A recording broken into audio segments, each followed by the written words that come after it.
बहुत समय पहले एक दूर राज्य में राजा विक्रमादित्य का शासन था। उनका राज्य समृद्ध, शांतिपूर्ण और खुशहाल था। लेकिन उस राज्य की एक डरावनी समस्या थी। एक विशाल, भयानक और विषैला सांप जो जंगलों में रहता था।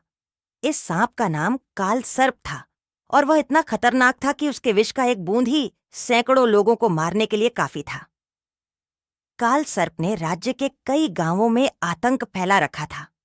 लोगों का मानना था कि काल सर्प अजेय है और इसे कोई भी पराजित नहीं कर सकता।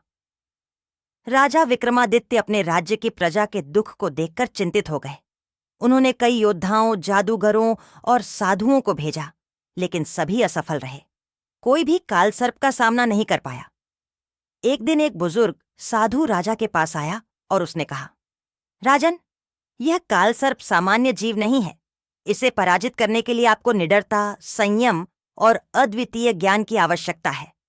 आपको एक रहस्यमयी तलवार की आवश्यकता होगी जो केवल महान पर्वत की गुफा में स्थित है। राजा विक्रमादित्य ने बिना समय गंवाए उस तलवार को प्राप्त करने का निश्चय किया। वे खतरनाक रास्तों से होते हुए महान पर्वत की गुफा तक पहुंचे।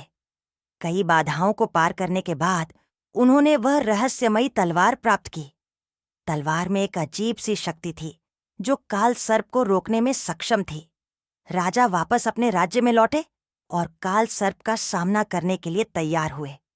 उन्होंने अपने लोगों से वादा किया कि वह इस संकट को समाप्त करेंगे। जब काल सर्प राजा के सामने आया तो दोनों के बीच भयंकर युद्ध हुआ। राजा ने उस तलवार की शक्ति का उपयोग करके सांप को आखिरकार पराजित कर दिया।